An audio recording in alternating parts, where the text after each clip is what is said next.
to thank you and John Carpenter, Deborah Hill, because if it wasn't for you and many others making these films, there would be no Midnight Madness program. Yeah, far out. Exactly. I usually welcome people to Midnight Madness, but you are Midnight Madness. I like that. Thank you. Hi.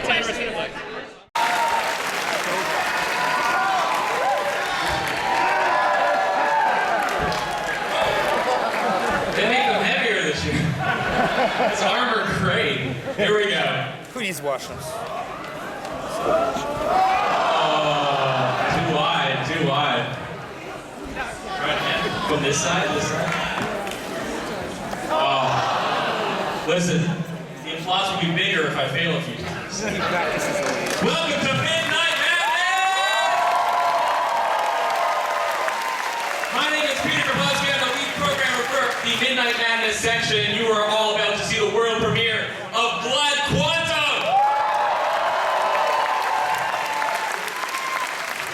The next thing I'm about to say are remarks you're going to hear throughout the festival.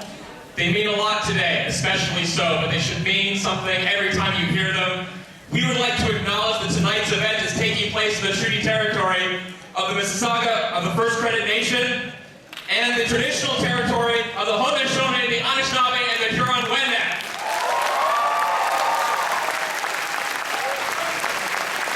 Never forget that. And we are grateful to have the opportunity to work with this community.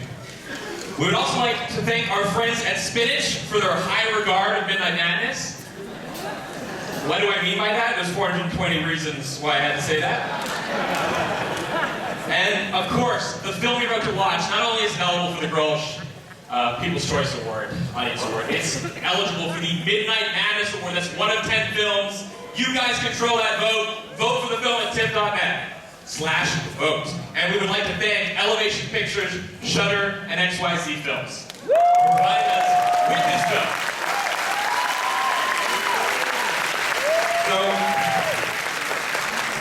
I've been tracking this film for a very long time. Who here saw Rhymes for Young Bulls? And ever since the opening scene of that movie and the conversation about zombies, I knew Jeff wanted to make a zombie movie. And I'm so thrilled that this is the movie he made and that we're sharing it with you all for Midnight Madness. It's an incredibly powerful film, a meaningful film. It's a film we need right now. And I would like to first introduce the producers that helped make this movie happen, John Christou and Rob Cruz.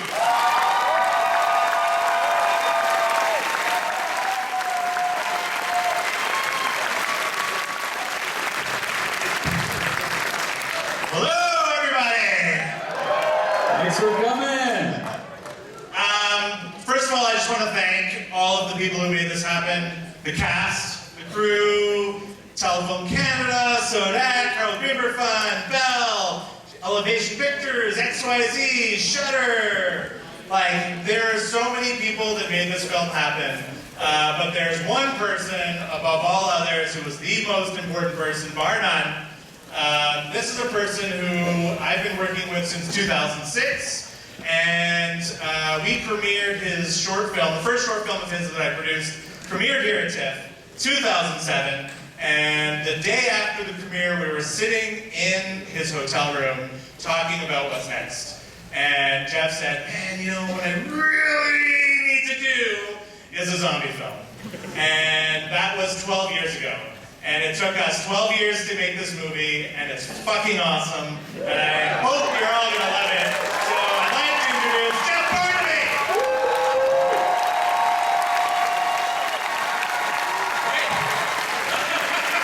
Wait a minute. Oh my God, I can't believe it. I can't believe I'm here. It's day one. We've been hijacked. Jeff Barnaby, everyone.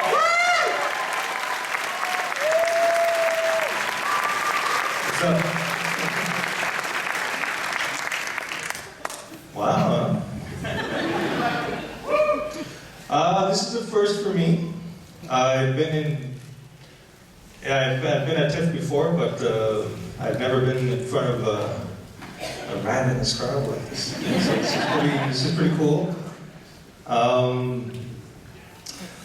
I really hope I do the genre justice. I really hope you guys enjoy the blood and guts.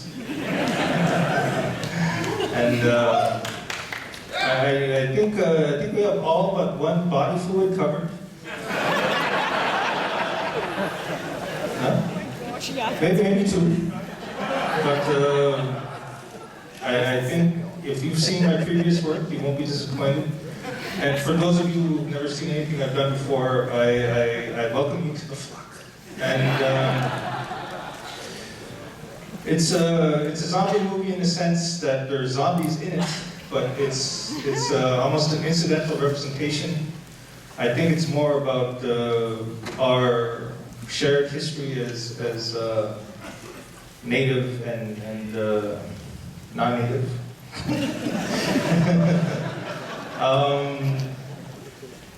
I really don't know how to present my films. I kind of let them speak for themselves.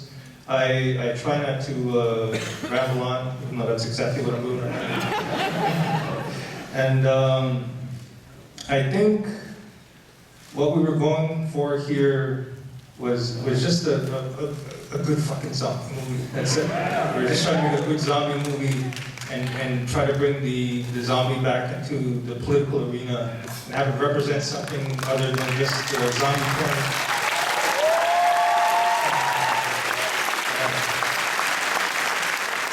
All that fucking applause until you've seen the film?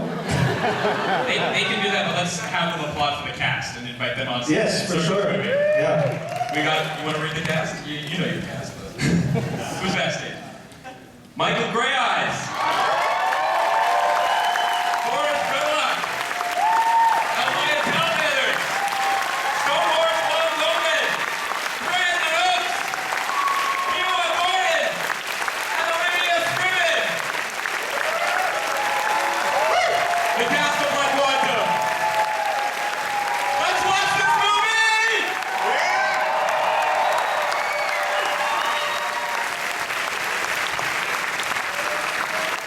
For Jeff Barnaby! And with him the cast, Michael Greyeyes, Forrest Goodluck, Elle-Máijá Tailfeathers, Stonehorse Lone Goeman, Kiowa Gordon, and Olivia Scriven.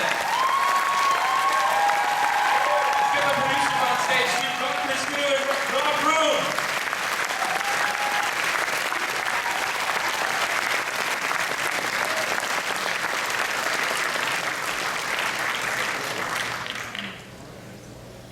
Well, while you guys are collating on some questions, I'll start things off. At the beginning, this film, you mentioned at the top, John mentioned, it took 12 years. What was that initial kernel of an idea that got you to this point? What was that journey like? Well, it wasn't 12 years in a row.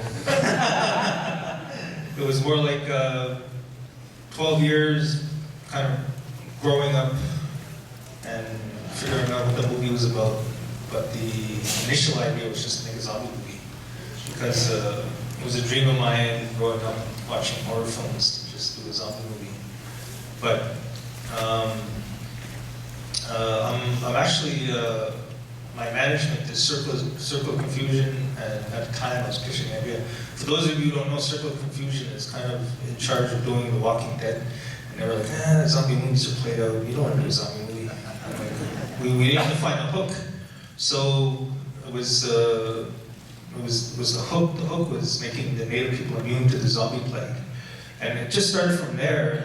It kind of snowballed. That idea snowballed because it was like, what would the ramifications be of making the native people immune to the zombie plague, and all these kind of the political fallout came from that idea. It wasn't anything as I didn't set out to make a political movie, but it just kind of it spiraled from that initial idea of making the native people immune. And so but it didn't start from a political place, but as the movie, took on that dimension, what were you're drawing from your own experience, but what were you drawing from in terms of putting together the story and the characters that would be featured in the story? I grew up, my first experience that I remember was being raided by the SQ during a salmon crackdown. Like they thought our reserve was fishing too much salmon. So it kind of, it started from there. And anybody who's familiar with Elle-Máijá Tailfeathers films will see a lot of the same imagery up there. And it was that movie and a movie called Incident at Restoration, another one called 207 Years of Resistance. Those are the two films that I kind of drew from in terms of just getting some of that imagery down, but I think it was just, from that point on, it was just kind of like, you know, shit needs to happen. Something needs to happen. Something needs to kind of drive the story from one scene to the next. So you can kind of see it up there, right? It's just like character stuff, and then somebody shits on a car, and character stuff, and somebody gets their head sawn in half, and a chainsaw, and character stuff.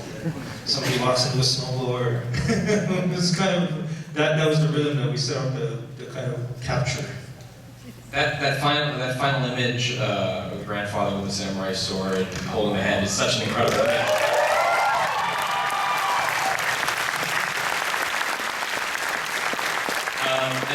And that to me struck me as drawing from those films that you mentioned. That line that he says that felt. Yeah, that's a direct reference to Incident at Restoration. Like again, if you see the old man say, you know, I took my axe and I drew a line and I dared not to step over it.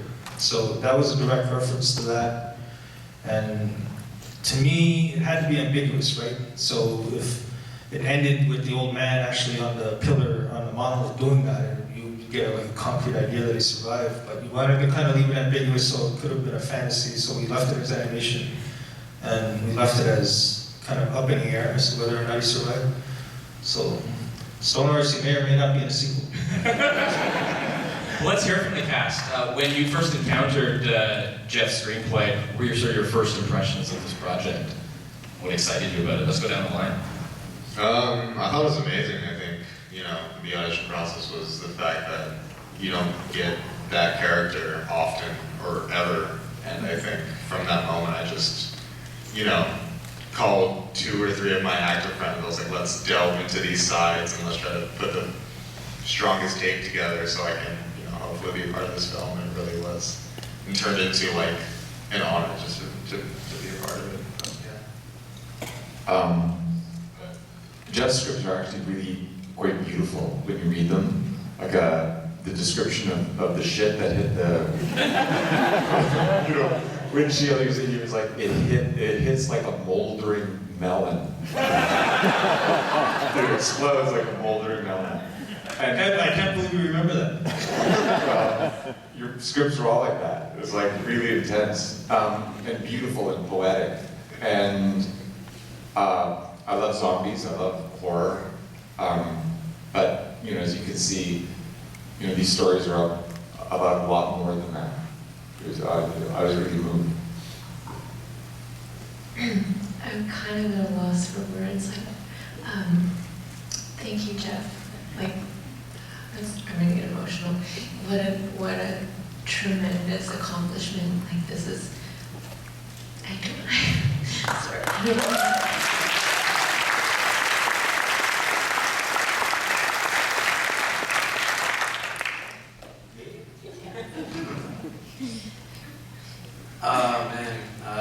First read it, cast director Renee Haynes put it in front of my eyes, and I was like, "Whoa, all right." I put the tape out, and talked to Jeff. He's like, "Fuck it, you're Lysol." I was fucking moved by all this. Yeah, I felt the same way. I feel like I got the script, and it was just so crazy. I didn't really know what was going on, and then I think I talked to Jeff on the phone, and he cleared some things up for me and explained it, and then I was all in. Yeah, I loved it. I couldn't hear half the stuff we were saying, so I'm just gonna whatever I think here. There was a writing many years ago that went like, put the rubber mouse away and the spool away. What was gay and shy will not want them anymore. I wonder why, and I wonder how, more so how, could such a thing as a dead little kitten hold such an immense thing as death? And I think about all the talent and the emotions that went into all these roles to tell the story.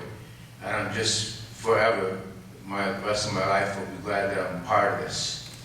And thank you for watching this.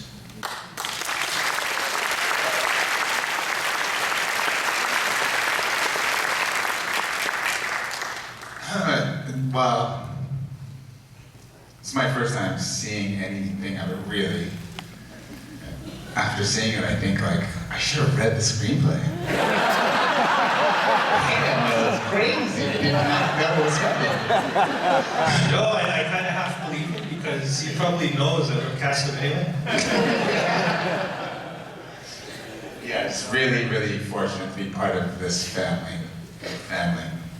Thank you. Let's give it up for the cast.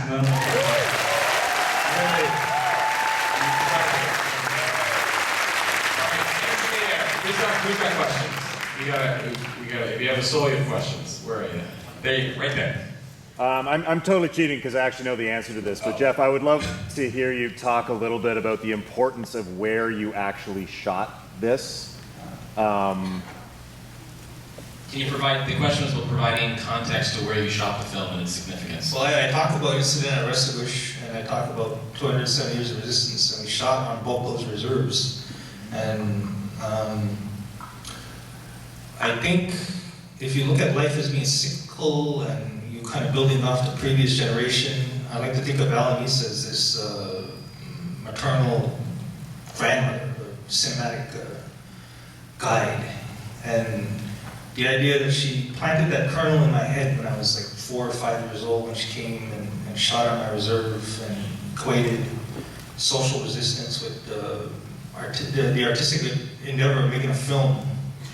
For me to be doing this at the same film festival that she's presenting at is, you can't really measure it. It goes beyond the screen. It goes beyond what's on the screen. It goes beyond what the film is saying. It speaks to a kind of indomitable spirit, which I hope to embody someday, but Elle-Máijá definitively embodies, because she's been doing this for like 60 fucking million years, and she's done like 200 films, so she's been doing it forever. And if you've ever met this woman, she is really a force of nature. So for me, I kind of like to think I'm carrying on in those rather large footsteps by filming these movies there, where they're historical sites of real violent oppression that didn't come to fruition, but instead were the birthplace of grand ideas. And I think the great thing about cinema is that you can present those grand ideas in a non-violent way. Well, non-violent. Nobody died in the making of this film. So I think you can present them in an artistic way and kind of present those ideas to a non-native audience in a way that can understand them, absorb them, and speak about them without any real rancor. Whereas I think we haven't quite reached that place as a society yet. And I think films like this and films like Elle-Máijá help us get there. I mean, it's a great question, but it's something that, you know, you can't really answer within this time frame of a Q&A. When a film goes postmortem, you're speaking about intergenerational stuff that goes back thousands of years and, you know, hundreds of years when you're talking about the history of non-natives and native people. So, I mean, as a kind of survey, that's kind of what it means to me. And it's yours now. And the question really is, what does it mean to you? Right there. So the scope of the film itself is absolutely massive as far as the time skip is concerned, and the different ideas and set pieces that you were showing off within the film. And I'm just wondering, like, what your strongest influences were that pulled you toward those set pieces, and perhaps some of the weaponry as well. The questions about the set pieces in the film and what sort of, I guess, genre influences that you were drawing upon for some of those sequences or historical. We were kind of, when you talk about just the technique of it, Michelle and I, the guy who shot the film, was somewhere in this audience. Let's give him a round of applause. Where is he? Stand up! Stand up!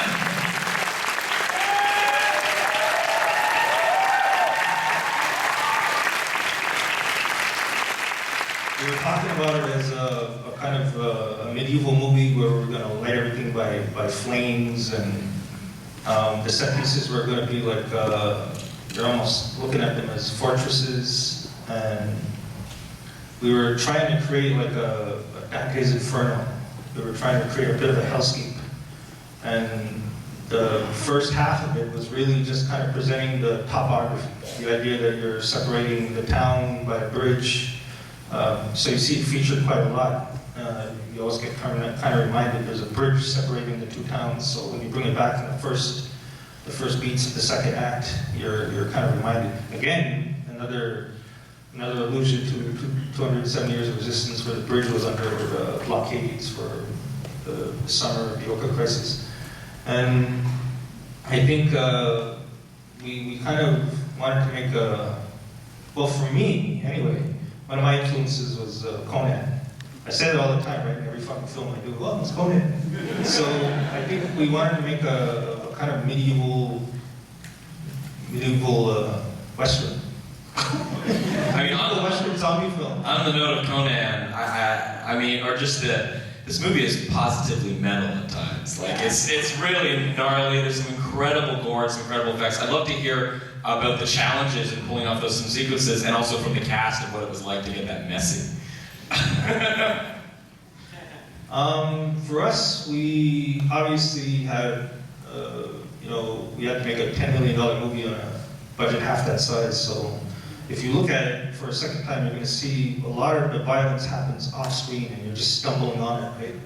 Like the guy tumbling down from the thing, like he falls from the second floor in front of you, and his head gets blown off. It's not easy, but it's easier in terms of special effects because you're doing it CGI. So we had to kind of pick our moments. And another one would be the little girl getting killed with that giant axe. You feel the weight of the axe, but you never actually see it impact. You hear it, and you get a lot of stuff like that. Like a lot of violence happens off screen, and we were going to pick our moments, like the Gisigu's fight scene at the end with the sword. Like we had to show some of those beats. So it was that. It was picking our moments to stuff that meant something.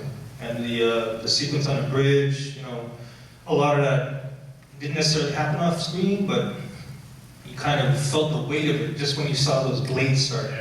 Like everybody, you could feel the reaction in the room. Everybody kind of got a laugh out of it. Like once you saw those blades start. And I think it was more the idea of showing after 6 months how smart these guys got when it came to killing zombies. It wasn't just like, oh, we're going to stumble in there and just, try to kill stuff. It was like they put real thought into it, and they've been doing it for a while, and they became zombie killers, pretty adept zombie killers. You get the impression they were never really afraid of the zombies, ever. And it was only until they got overwhelmed that you start seeing them kind of, make an attempt to run away from them. Whereas towards the end, it was just the old man and his sword. He even took his gun off. That was the most badass moment for me. He takes the fucking gun off first. Like, I'm gonna need this. and he uses his sword to fend off the zombies. I'd love to hear a bit from the cast about sort of the gore and stuff, and then I'm going to throw it to the balcony for the last question, but let's hear from the cast about those set pieces. These kinds of films are challenging, like physically challenging. We were cold, battling things, but actually the thing that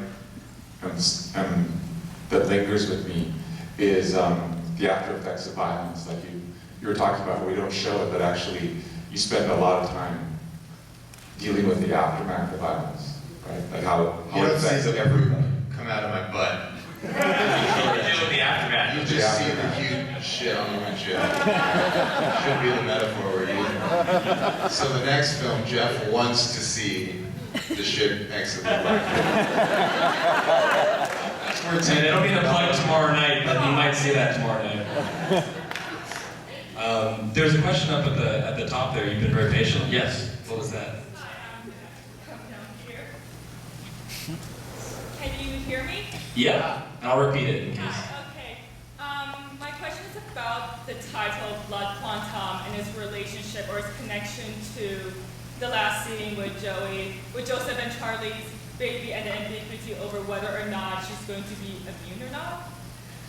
This is a very good question about the title of Blood Quantum. It's maybe a question we may not have time to unpack on this stage, but the floor is yours, Jeff, for as much time as we do have.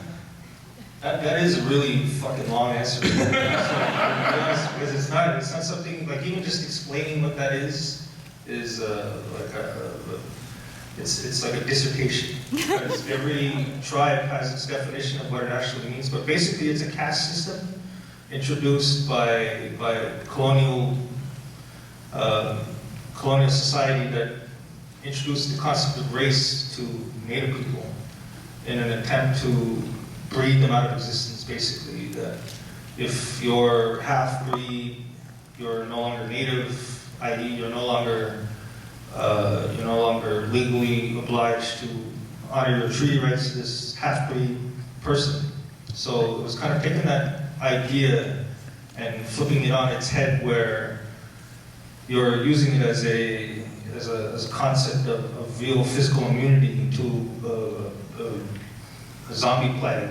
In effect, this idea of blood quantum isolates full-blooded Native Americans into this one concentrated area, making them all kind of immune to this plague. And for me, the idea that there's this interracial couple that has this baby that's immune, it's almost like the symbol of the future, right? You're taking this couple and this baby born out of what you assume is love, young love, and you're kind of using it as a symbol of the future. I don't know if anybody noticed that the film started with the elder and ended with the youngest actor. Yes, it ended with exactly the baby, kind of looking off into the future. It both started and ended on the water. It's what we call in the business that's symbolic. Thank you so much. Everyone, please give it up for Jeff